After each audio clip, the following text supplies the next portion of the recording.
and welcome to the series of Fireside Chats. Let us know where you're joining from and write in the comments plus if you join us for the Women Tech Global Conference 2020. I'd like to keep it interactive, so whenever you hear something that resonates with you, feel free to share it in the comments, and wherever you have a question, just let us know in the chat. 2 weeks ago, we had a really great and interesting fireside chat with Siri Shilazi from Harvard University. And we talked on hiring, diversity, inclusion, and equity, VC funding, female entrepreneurship. And today we have a special guest, Melonie de Guzman, one of our keynote speakers at Women Tech Global Conference. Hi, Melonie. Hi, Anna. How are you? I'm good. Where are you joining us from today? I am coming to you live from Toronto, Ontario, Canada.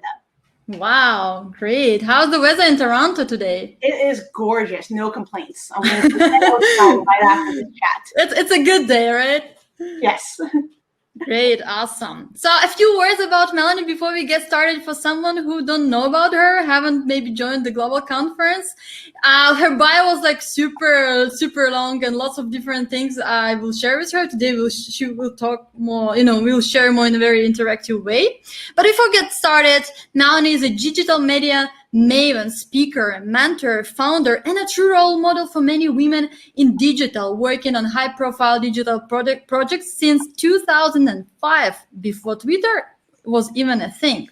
She has a passion for public speaking, leading workshops, sharing her experiences and knowledge about inclusion and diversity, leadership, digital media, and how to set goals and create habits that will lead you to success. She's doing lots of cool stuff, and I'd love to dwell upon that in our conversation. And to begin with, Melonie, what provoked you, are founder of Rogers Women in Tech? So what provoked and motivated you to start this initiative, and what does it do? Yeah, so what happened was that in 2019, I went to a tech conference here in Toronto, and it was called Collision. And Right. there was there's a Women in Tech booth. They had a Women in Tech networking events where they hosted speakers and panel discussions about just talking about the obstacles that women in tech face, a lot of motivational speakers, and the energy and the community that brought together the women in tech. It was a global conference, like a lot of people traveled in from around the world, was amazing. And I knew that there was an opportunity to bring that same energy into Rogers. So Rogers is a telecommunication company. We're a media company. There's a lot of tech departments and that resound in our buildings. So what we did was that first we did a lot of interviews, brainstorming sessions. We reached out to other women in tech groups in Toronto that were also tied to like corporations, asked them like, yeah, how did you get started? What can we learn from you? What is your roadmap like? And it kind of funneled down to a few things. We talked a lot about giving women the opportunity to upskill. We talked about giving back to the community. Like say, for example, being sponsors of hackathons at universities, or going to high schools, and even earlier to grade schools to introduce young girls to tech and showing that women are in the tech industry. And we also talked about the importance of creating a community, because what we found was that even though Rogers is a big tech company, was that really there's only maybe 1 or 2 women per group at the table in each of our departments. So there's still a lot of work to do. So building that community, it lets them feel a little bit less alone. So one of the great initiatives that we were able to launch, literally, I think it was 4 days before we went on lockdown here in Toronto, was a mentorship circles. So we launched 5 mentorship circles that consist of 2 executive leaders and 7 to 9 mentors, all in the tech industry. And all in tech, in the tech department. This is specific to Rogers. and they meet monthly. They create their own agenda of what they want to cover, and I was really grateful that we were able to launch that right before lockdown, because I think that has really helped with the transition. A lot of the agendas were kind of changed. We're like, okay, working from home, how do you balance life and kids? Like, what's that? Right. And they're able to have those conversations and support with each other. Right. So now it's completely virtual, right? Pardon me? Now it's completely virtual, right? The program. Yes, exactly. Completely launched. We're about March. We're a few months in now. Sounds exciting. Yeah.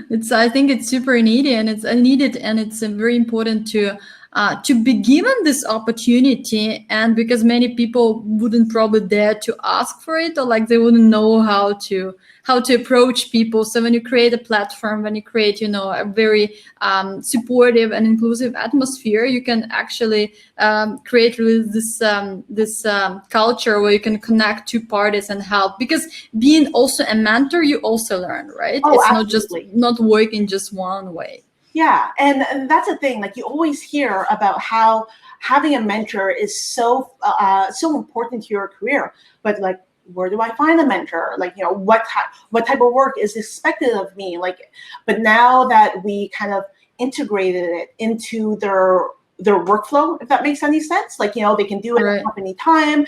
It's expected. They get to network with other leaders and other departments and other coworkers in other departments. It really it was a good fit.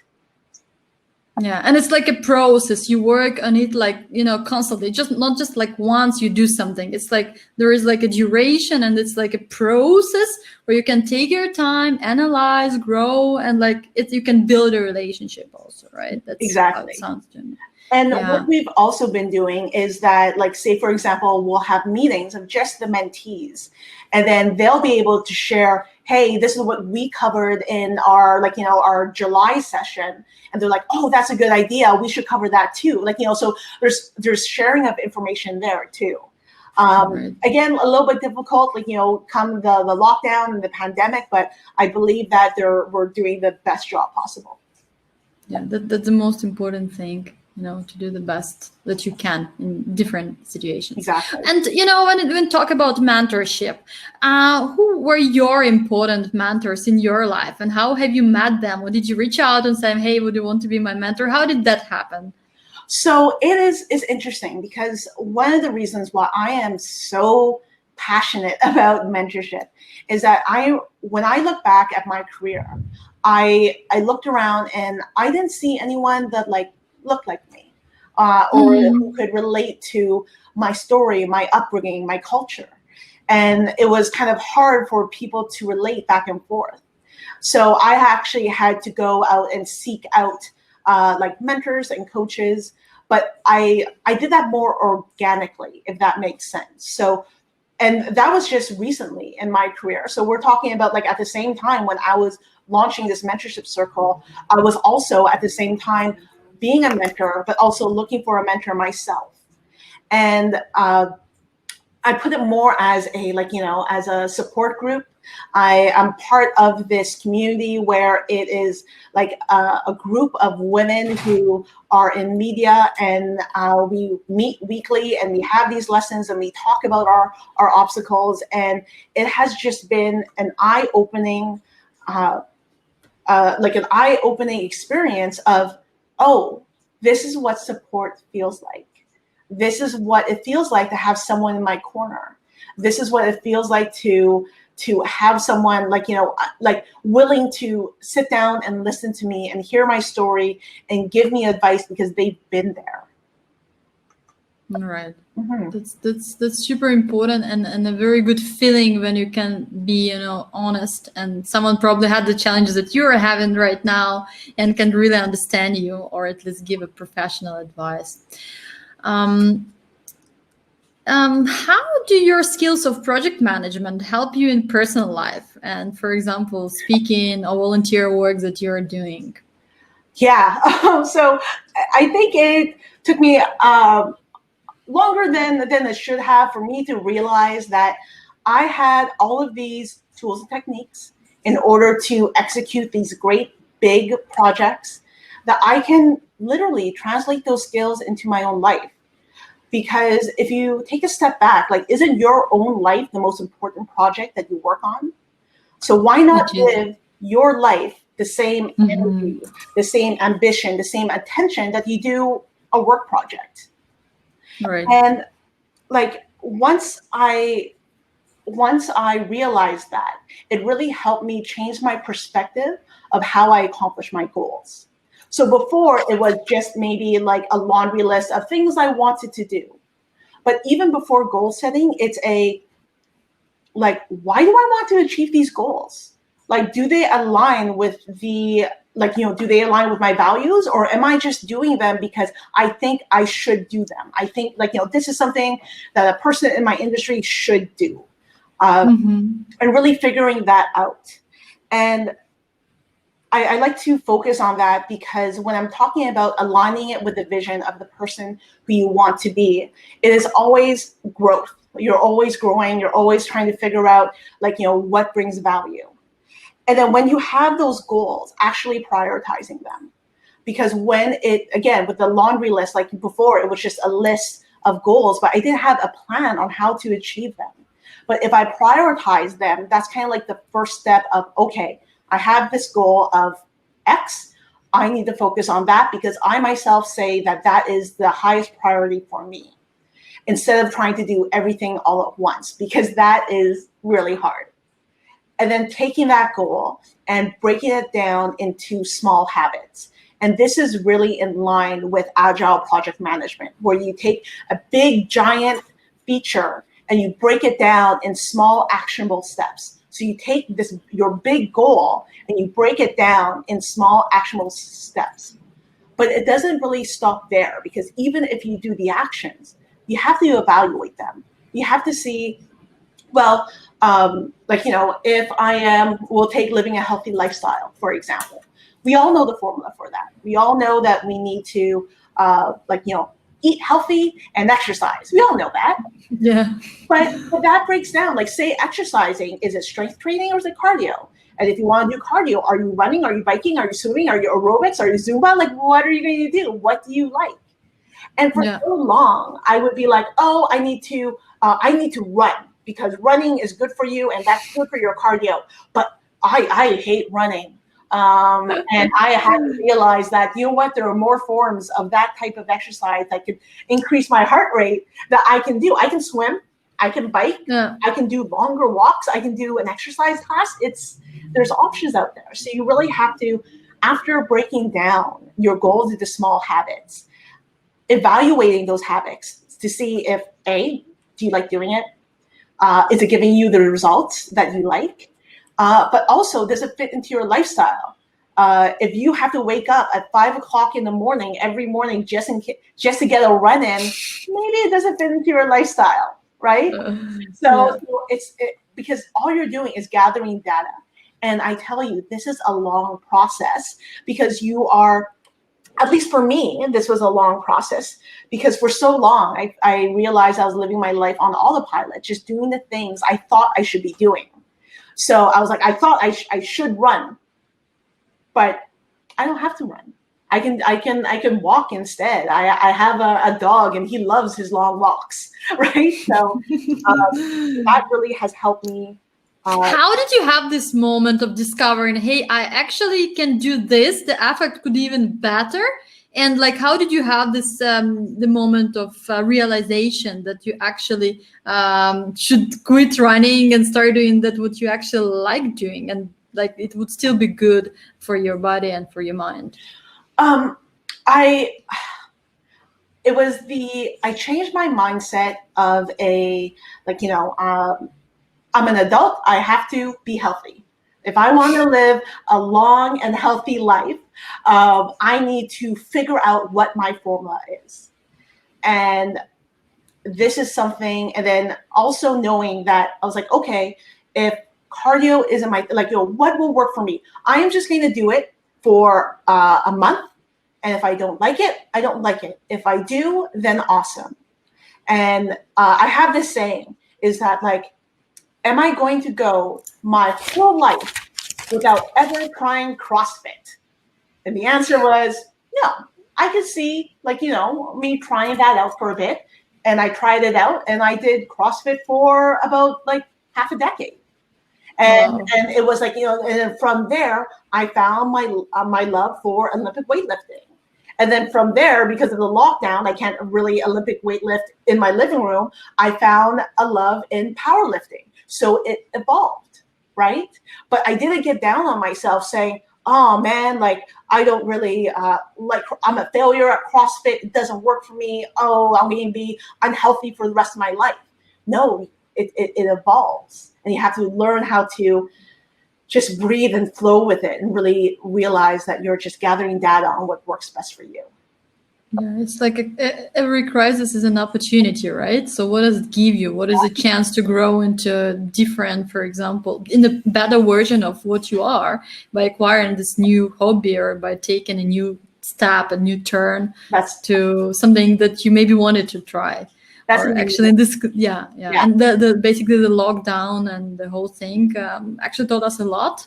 About appreciating what we have, about seeing opportunities, about creating opportunities out of what we have, rather than dreaming of something and thinking, why I'm not there, why I'm not doing this, right? And that's what you're also sharing. Exactly. Right. I mean, I was studying, preparing for our fireside chat, was learning about what you're doing. And you talk a lot about giving yourself, giving permission to yourself to do what you want. How did you identify this blocker, and how can other women empower themselves and other women to give themselves permission to do what they truly want and to live the life that they want? So again, this was a tough one for me to overcome. Because if you go back to even how we were raised, we grew up our whole lives just thinking that if we do the work, we get evaluated, and then we receive permission to move forward, right? So like, you're in school, and then you do the work, you get graded, and they're like, you can go on to the next grade. Same thing when it comes to like sports, going up levels, or when you're talking about like your own skill sets, playing piano, you're going up a grade. You're always taking a test and being evaluated, and then someone else is telling you, yes, you can progress to the next level. And for so long, I carried that mindset in me, with me to my career, saying that, oh, if I just do a great job, they'll evaluate me and then they'll promote me, because that's the way that my whole life has worked. So that's the way that this life, my career life, is going to work. But what took me so long to realize was that there are other factors that impact your career success, especially when it comes to like your company. Your company has their own values. They have their own objectives and priorities, and they may not line up with yours. And that's okay, because the company needs to focus on their bottom line. And so one of my pieces of advice is to not tie your success to your company, and stop waiting for permission from your boss or your VP in order to become, like we're talking specifically about your career, in order to become the leader that you want to be. Because that's what I was doing. I was just waiting for someone to tell me or crown me or knight me, hey, Mel, you are now a leader in the industry. Go forth and do your thing. That didn't happen. And I realized that I had to take the matters into my own hands. And how did this happen? What was this like? Did there like aha moment, or like sitting and like feeling really bad or feeling really good and saying, I just go for it? Or like, how did this happen? Well, that ties all into the imposter syndrome, and then me thinking that more courses will equal more career growth, and all of that stuff. And basically, it took me too long. It took me too long, Anna. I've been in this industry for 15 years, and I just started this whole shift in my mentality of how I'm going to approach my career last year. So 14 years in, and I was like, how am I at 14 years still just a project manager? I was like, I haven't been promoted to a senior. Like I've had some opportunities to fill in mat leaves or interim positions, but never anything permanent. And every single time I went for that promotion, I was missing the mark. And first I was blaming myself. I was like, okay, well, maybe I'm not smart enough. Maybe that person did have more experience than me or more education than me. And then I took a step back and I actually did like a giant matrix of my whole career. And I was like, no, I'm good. Like I was like, I'm good enough, right? To get yeah, where you want to get. Yeah. This isn't me. And then that's why I was talking about your company has their own priorities, and your career growth may or may not, if it is fantastic, but may or may not be the priority for them. So it may be a priority to say, you are a great project manager. Please stay a project manager for as long as you can because you are fantastic in this. Yeah. We don't want to lose you, right? So if I wanted to, build a community, to be a mentor, to be seen as a leader in the tech industry in Toronto, I had to remove that initiative and stop waiting for my company to sponsor me in order for me to do that and just do it myself. And I tell you, it's uncomfortable because you have to, another thing that I talk about is advocating for yourself. And doing that is uncomfortable because one, you feel like you're bragging, but also it feels that like, who cares? Who cares that I am speaking to you right now live? Like, do people really care about this? Will this resonate for people? And the answer is yes, because when you put yourself out there, you saw the engagements on the LinkedIn post of people sharing about people talking about this topic, and it makes me feel less alone, and then makes me feel good. And when I feel good, it makes me know that I am on the right path of like representing women in tech. Because when we're talking about imposter syndrome, every day I talk to myself, Mel, who are you to be a representative for women in tech? Why? But therefore I'm not giving myself credit for all the work I've done in the past. And it's something that I continuously work with. Right. It's just so powerful that it made me think about so many things, and I forgot even what I wanted to ask you. But one thing that it brought me to is actually that you're sharing about the imposter syndrome, right? So is there like a way to beat the imposter syndrome, or what is your recipe? For people who are struggling. I am struggling myself also, sometimes it's still a process. I feel like, it cannot just happen like overnight. And like you need to, as you go, you learn and you grow and maybe build your confidence. And then you're like, sometimes there are like moments of you're feeling like great, as there are moments like you're feeling very, very down, and you like feel really like, hey, who am I? And like, Yeah. So what is your recipe for actually beating the imposter syndrome? What should we do with it? Like, so so first of all, you posted it was like a podcast yesterday, and I listened to it twice. I reached out to the speaker. I think, I forget her name. I think her name was Lisa. It's in my notes. I just can't find it right now. Yeah. But anyways, and what again, it made me feel less alone. And she was like, everyone suffers from imposter syndrome. It is something that everyone, not just women, but the reason why people associate women with imposter syndrome, the reason why we talk about it more, is because when women are faced with the imposter syndrome, we just deal with it. We just live in it, and we are just kind of like, okay, I'm feeling that feeling, and I'm just going to grit my way through. Versus a study that was done on men, and this was on the podcast yesterday, where studies show that when men feel imposter syndrome, they will actually take a step back and say, no, I don't want to feel that way. I'm going to find a place where I am a big fish in a little pond, so that I don't have to feel those feelings. So it's a shift in mindset, knowing that, okay, yay, everyone suffers from it. We're not alone. Awesome, great. But also, these are our thoughts. These are our thoughts and feelings of being an imposter. And thoughts are not facts. and we control our own thoughts and feelings. So we have to take the time to learn how to control our thoughts and feelings, especially when it comes to ourselves. Because sometimes we're just mean to ourselves. And that is what having imposter syndrome is. You're being mean to yourself.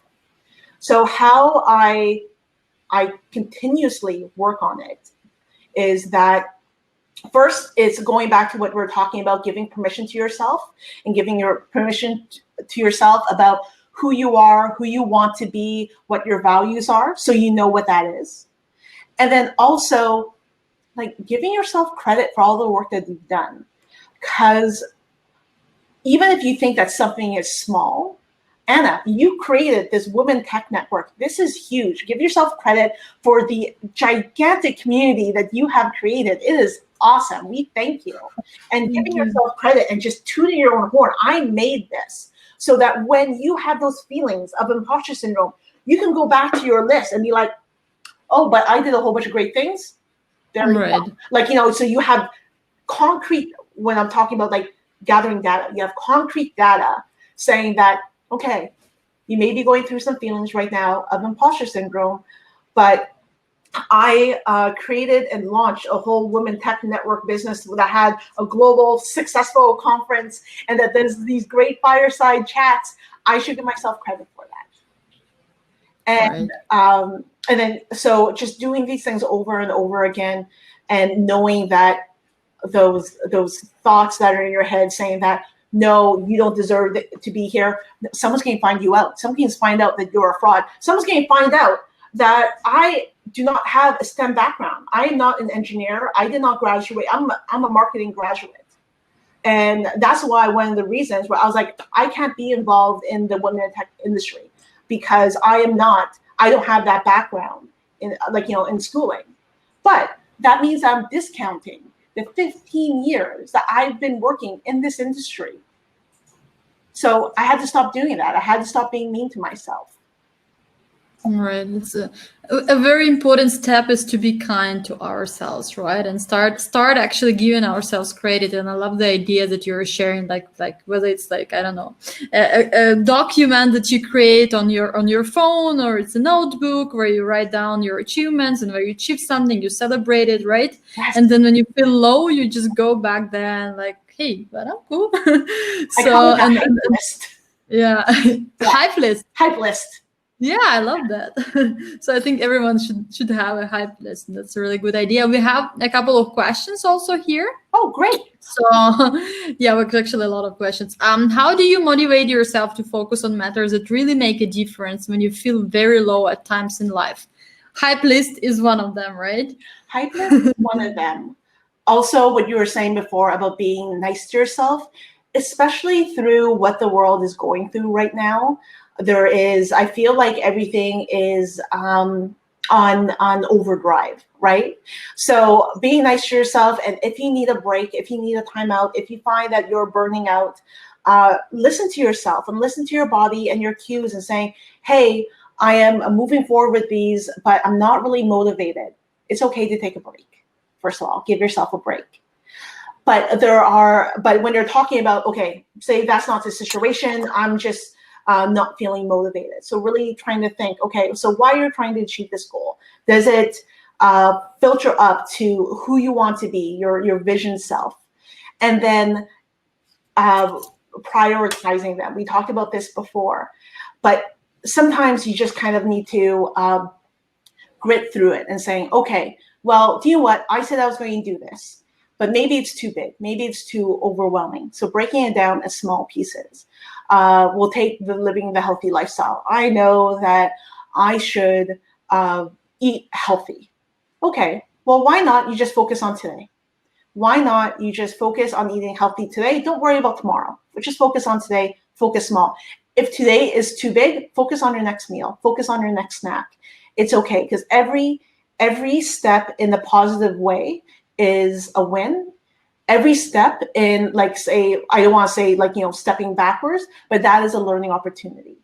So if I can't get myself up at 5 o'clock in the morning to go for a run, maybe I try to wake up at 6:45 instead of, like, say if my wake up time was 7 o'clock. 6:45 instead. And if I can do that, maybe 6:30. And then I try for 6 o'clock. That doesn't really work. So you know what? Maybe I'll be happy at just waking up a half an hour earlier and what I can do in that time. Does that help answer your question? Yeah, it's just like finding what works for you, right? And breaking into the small steps. Exactly. Yeah, just the person who I do believe that it answers the question. And another question is, how do we differentiate between imposter syndrome and actual shortcomings? So when we're talking about that hype list, right? When we're talking about the list, like say, for example, if I've been baking cakes with Betty Crocker instant mix my whole life, and someone asked me to bake a wedding cake, that may be like, more of a lack of skill, more of a lack of opportunity to really practice those skills.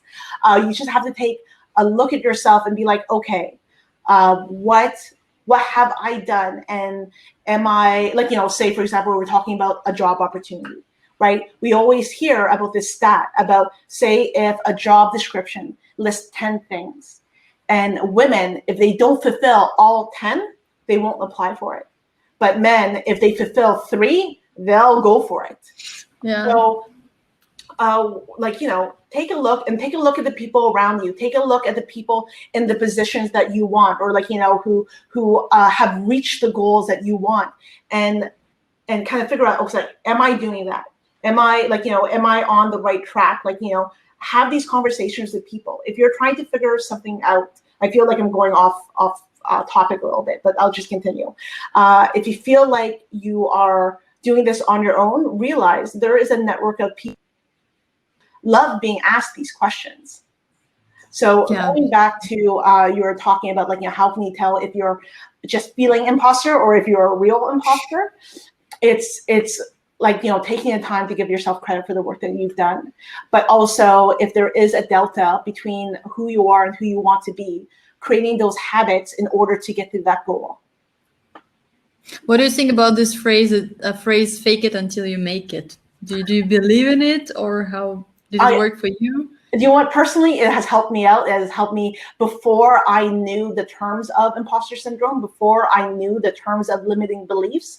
It was I'm here now. They're the ones who hired me. I'm just going to do my best. But realize that the whole fake it and make it, you're there for a reason. Like, say if you apply for a job and you think it's a little bit outside of your wheelhouse, they're the ones who interviewed you. They're the ones who looked at your resume and said, yes, I want to hire you. I want you on my team. I believe that you can do this job. So it isn't really faking it. They believe that you're qualified for it. So you should believe that you're qualified for it. Yeah, if you believe, then you can do it, right? Yeah, exactly. And you can get experience. I mean, that's why we learn. That's why we work at different jobs. That's how we grow.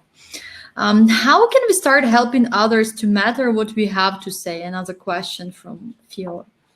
Say it again. How can we start helping others to matter what we have to say? How we can empower others to speak up, as far as I understand the question.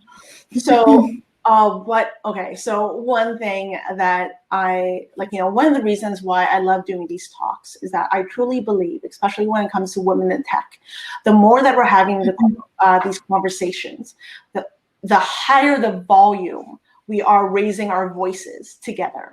So it is all of our responsibilities to raise that volume, to promote themselves, to share what they know, to reach out, to connect, to support each other. And instead of viewing it as you're my competition, I'm not going to give you any of my secrets, that isn't the path for growth. So think about I want you to succeed, and I would hope that you would want me to succeed. So let's grow together, because there's enough of this, there's enough of this for us to go around, for us to kind of help each other out. And in all honesty, there needs to be more of us. We need to get more sponsors and more mentors, and really, especially for those who are, the young girls who are in grade school right now, for them to see us, and for them to see us on YouTube or LinkedIn or any of these platforms, for that to become they're normal. We need to do this all together. Like, we can't just do it by ourselves.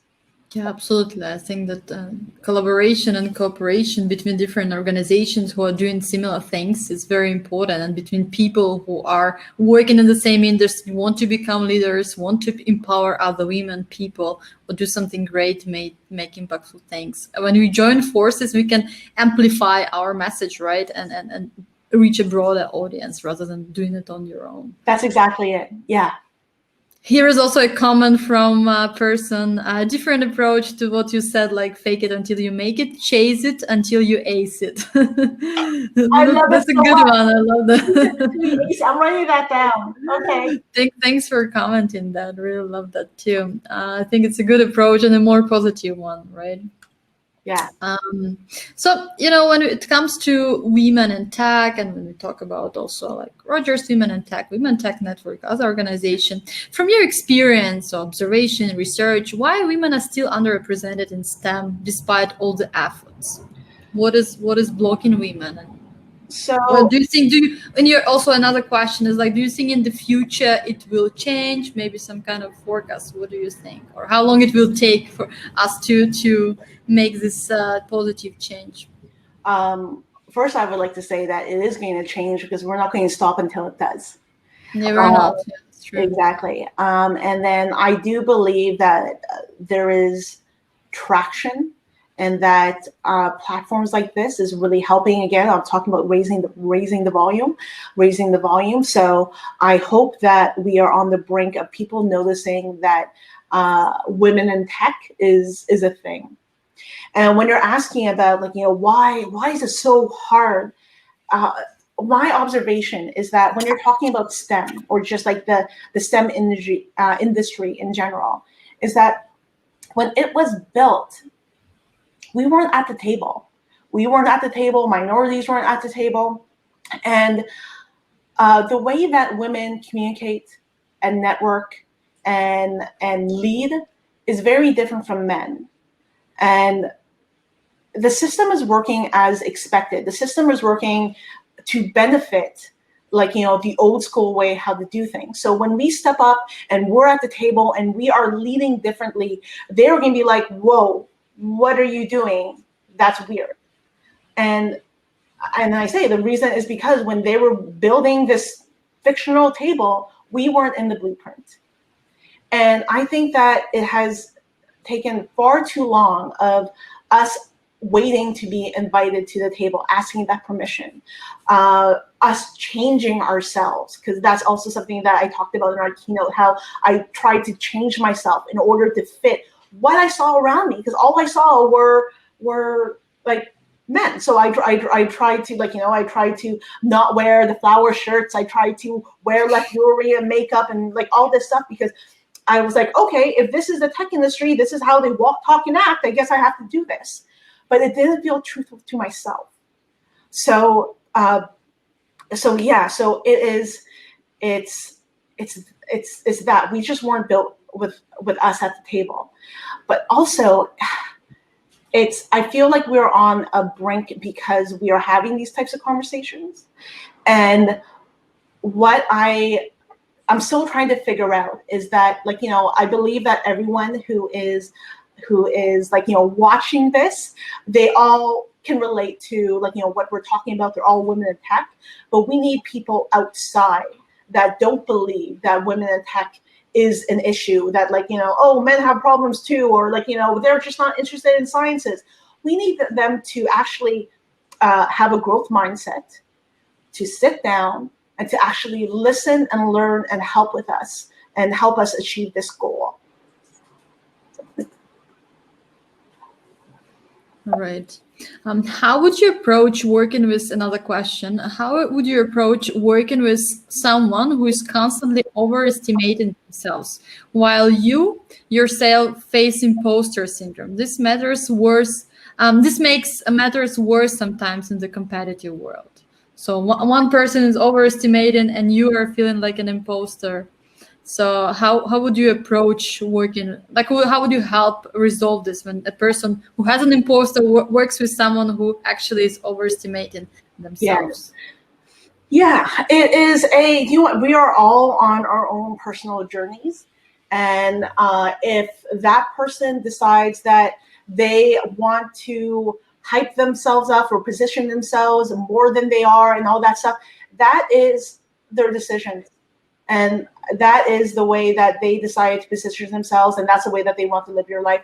Don't spend your energy trying to fix something that is internal to them. Just focus on yourself. So when you're talking about, okay, this person, like, they're always saying that they're doing great things, but what they're doing isn't that great. Don't worry about them. Focus on yourself. They will do what they need to do. And say, if you're working at the company, hopefully you're in an environment where, they can recognize they can recognize it also. But also, those are things that you can't control. So don't spend your energy on that. Spend your energy on yourself. And if you have those feelings and those thoughts about imposter syndrome, focus your energy on that, because that is what's going to help you. Because when you focus on that and you realize, you're like, I'm a superstar. I am this is really great. That motivates you and that pumps you up, and that will help you increase your own confidence, so that you start putting yourself on the pedestal again. Stop asking for permission. And I really hope that helps. So don't worry about what the other people are doing. Just focus on yourself. And everyone has their own journey, and we all start somewhere. That's beautiful, beautiful advice. And I believe that we cannot control what others think about us. So when we work with someone, they would think bad about us. So okay, other people think good about us. So what we think about ourselves, right? That's exactly That's what matters the most. We talk about also advocating for ourselves. So what is harder for you, advocating for yourself or advocating for other women in tech? They are both hard, but advocating for other women in tech is harder, and I can explain that a little bit. So advocating for myself is personal. It is something that's something that I'm working through. Is personal to me. Again, what we just said, just focus on yourself. It's personal to me. I whenever I'm feeling imposter syndrome, whenever I find another limiting beliefs, whenever I feel low on confidence, that is things that I have to work on myself. But being an advocate for women in tech, that is a privilege and responsibility that I take seriously. And I am very aware that my experience, granted 15 years, but my experience as a woman in tech, I am limited to that I was born and raised in Canada, that I work in a tech hub here in Canada, and I've only worked in media.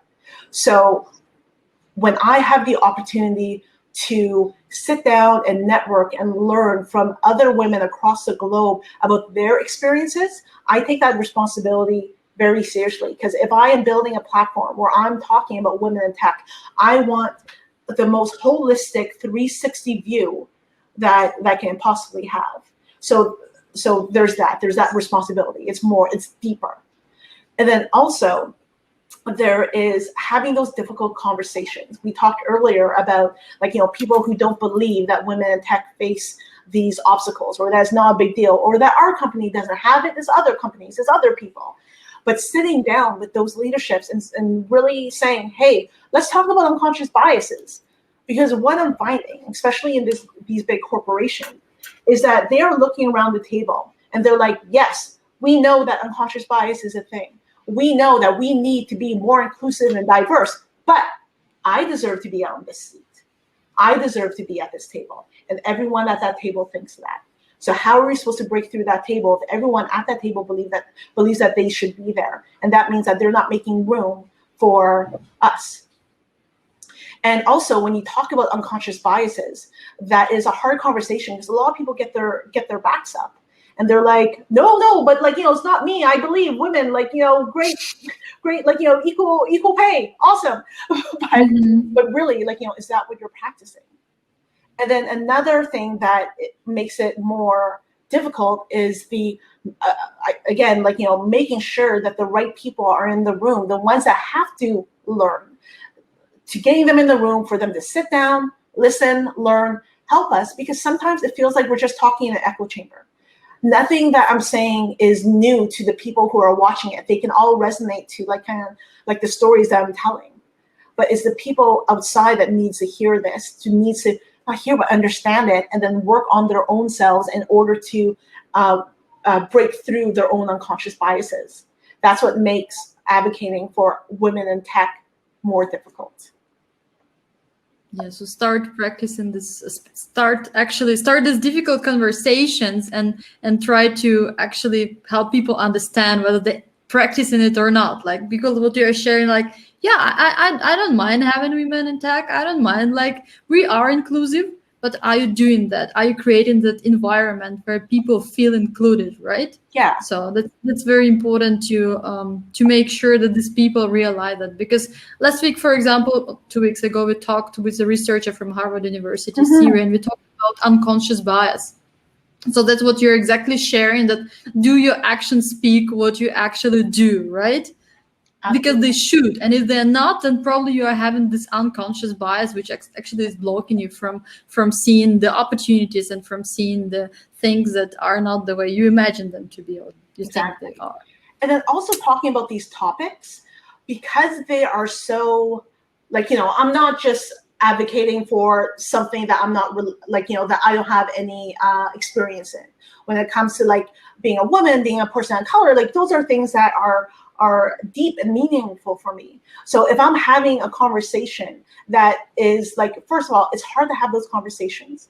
It's hard when someone pushes back, and sometimes it's hard to kind of like contain yourself, and you're like, don't cry, don't cry, don't cry. Like, you know, because if you're having the conversations, like, you know, with your boss, with your directors, with your VP about, hey, let's take a look at our department, and do you not see the inequality? And they're like, no, we don't. And you're like, why don't you? Right? So yeah, so it's something, again, I'm working on, something that I truly believe in, but I also know that I have a lot of emotion when it comes to this topic, and I need to learn how to communicate effectively in order to get the message across from all the women who I speak to. I love that.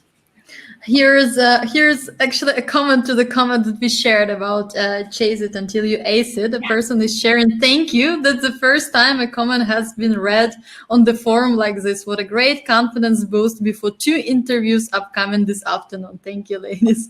Wishing you great success at your interviews, and I'm sure you're going to ace it. If not this time, next time, anytime. Your opportunity is waiting for you, and I'm sure that you will get the right opportunity at the right time. Here. Success with interviews anyways. Another question from Shantia. A person is sharing, I am a minority and I would love to start speaking and spreading awareness about tech to underrepresented groups. How do I get started? So what I did, I feel that, I'll tell a little bit about my journey, how I got into public speaking. So one, it was first realizing that I wanted to public speak. I was going to all these events and conferences, and I was admiring the women on stage so much, and I was like, oh, why can't I be like them? So yeah, let's do it. And how I did that was that I started. We're talking about advocating for yourself. Like, no one knows that you want to be a public speaker unless you tell them. No one knows that you're available unless you say, how they can know, right? Exactly. Hey, I'm available. I would like to speak. These are the topics I'm interested about. This is like, you know, what I'm passionate about. This is the value that I am going to bring your event, right? So again, advocating for yourself, but also realize that it's kind of like, well, when you say, for example, when you go to my LinkedIn feed, you can see that I'm constantly posting about mentorship and leadership and girls in tech, and like, you know, about articles that I'm reading, and I'm summarizing, and I'm sharing, and I'm sharing videos, and I was like, look at this, I'm reading books, I'm giving summaries on them, and I'm positioning myself so that when someone comes and checks out my profile, because everything is digital now, like, you know, they know exactly what they're getting. They know, they're like, I'm not just saying that I am passionate about mentorship. I have receipts to show that I've launched a mentorship program at Rogers, that I am a mentor with girls in tech that I like, just things like that. Yeah. So also proving myself. So advocate for yourself, but show your receipts. Right. Yeah.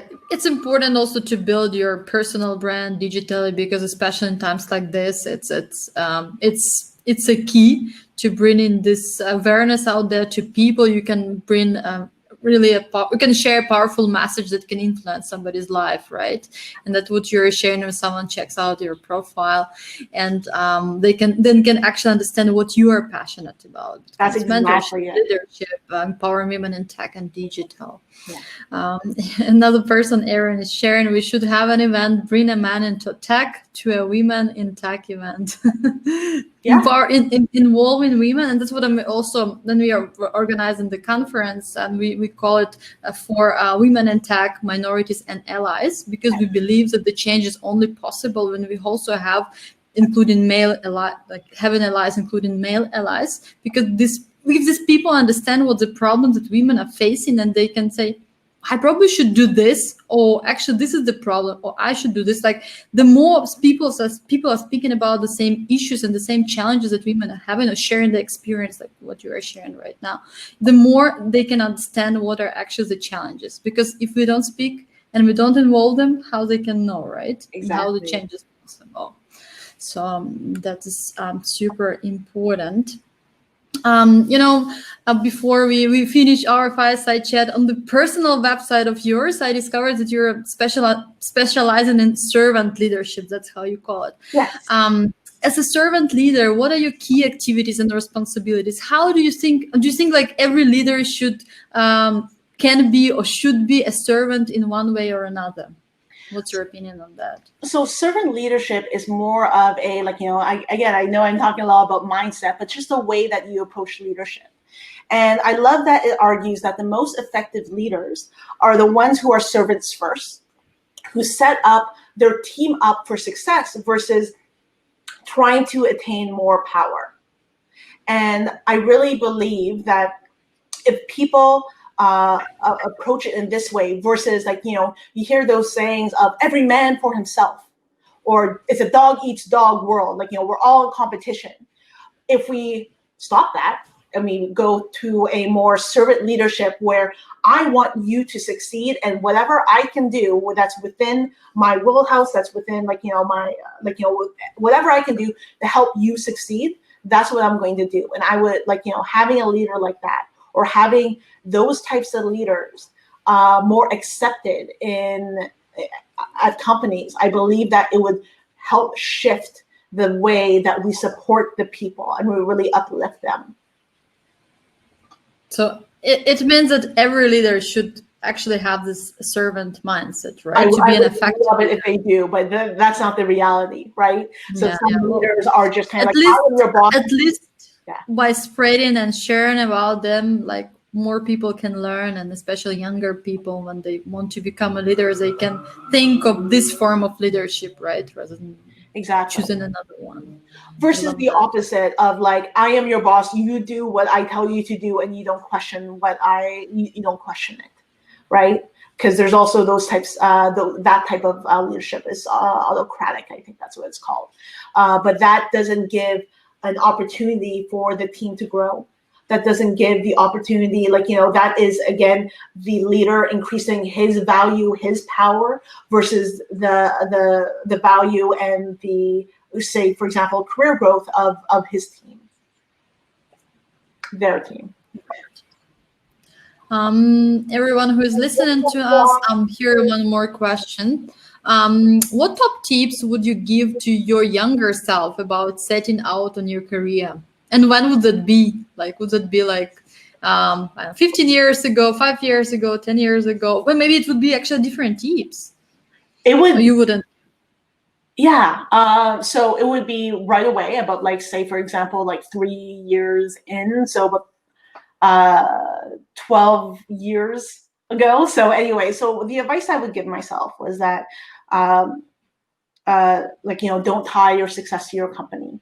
Don't be afraid to move from job to job in order to, get more experience, get a better paycheck, but also to increase your portfolio, because we are no longer in the days. And I believe that like I am coming out of the last generation that believes this, where our moms and dads, when they started their careers, they stayed at one company for their entire lives and they retired at that same company. And what the trend is now is that people are switching their jobs every 3 to 4 years. And so therefore, and that also speaks into your, that also speaks into the, like, you know, advocating for yourself and promoting yourself and letting people how awesome you are. Because if you are going for a job every 3 to 4 years, you need to make sure that people know who they're hiring. And the easiest thing, like, you know, right now is through LinkedIn. So I would say, don't tie yourself to your company. Don't be afraid to make the moves. You'll also get more money that way, just FYI. And that keep your, you're talking about your career brand, like, you know, keep your brand up to date so that when you're making those transitions, that people will be able to see what they're getting and who you are. All right, these are really good tips.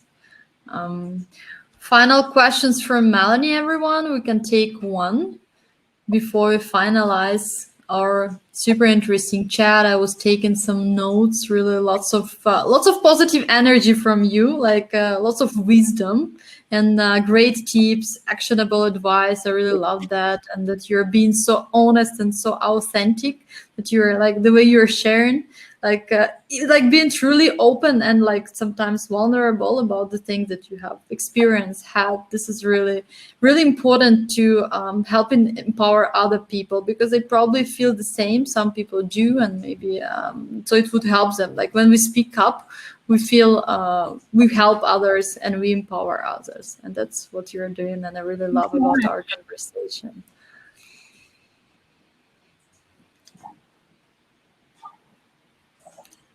Okay, so Melonie, what would be your final message that you would like to share with our audience, with everyone who's like there was lots of wisdom, as I said. Yeah. But what would you want our audience to? What would you like them to leave them with your final message? What would that be? Well, I think my final message is going to be a little bit self-serving, where I talked earlier before about how I really take seriously representing women in tech. And if this conversation resonates with you, if like, you know, I would love to hear your story, to learn from you, to find out, like, you know, what obstacles are you facing? Like, you know, what wins have you had? And like, you know, so feel free to connect with me on LinkedIn. And just an overall thank you for like taking the time out of your day. Like, this is huge. You guys took a full hour out of your day to listen to me. So thank you for like stopping and listening to my story. And I am very excited to like hear your story. And that is like truly like my LinkedIn door is always open. I love that. I mean, it was super unexpected for me, because I thought like there will be like one big final message of wisdom, but actually what you shared was like appreciation to the audience, and I really love that. And we can share also your. Oh, actually, your name is, people will find you, right? Melonie de Guzman. You can find her. Mm-hmm. We'll share also on Hopin your LinkedIn, if you don't mind. So yeah, please. You can reach me pretty much Melonie de Guzman. All one word, on pretty much all of the social media platforms. So I'm available wherever you're available. So we just shared LinkedIn, so perfect. Everyone who is here on Hopin can see it, and the rest can find you on LinkedIn. So that was great, Melonie. Also, you have more time. You can stay with us for the networking. Yeah, and everyone who is on Hopin, feel free, go to the networking area on the left, where you have stage sessions and networking. And there you can connect with each other and have one-on-one sessions and talk more and share more. Say hi, don't be shy. And by sharing, we actually empower each other and help each other grow. Absolutely. Here's warm words from Joe. Great sessions, lots of insights, and thank you. Thank you too. Thanks for joining us. Thank you, Melonie. Thank you very much for this this very interesting, and like I feel so, you know, so energized after our fireside chat, and I would really love to see you more at our events. Great yeah. talk at Women Tech Global Conference, and maybe some workshop, because you shared so much about goal setting and also like advocating for yourself. And I feel like you have also even more to say, so we can continue it in another Absolutely. Thank you very much. I'm wishing you a great day. You too, and see you online. Bye. Yes, we'll see you at networking. So thank you everyone for joining us, for being such an active and positive audience. I hope you like this fireside chat, because I personally enjoy it a lot. And let us know in the comment what was your favorite moment, and what maybe was the lesson that you learned, or what resonated with you the most. In 2 weeks, on August 26th, we are going to have our next fireside chat with Roshana Kumar. She's Vice President of Engineering at Etsy. We'll be talking about going through big life changes, growing your career, leadership, scaling companies, and more. Don't miss it out. Save the date in your calendar. Same time. See you online. Thank you very much. And who is on Hopin, feel free to join us on the networking area. Melonie is also there, and she would be glad to learn more about you, and you can also ask more questions. Thank you very much, everyone, and bye-bye.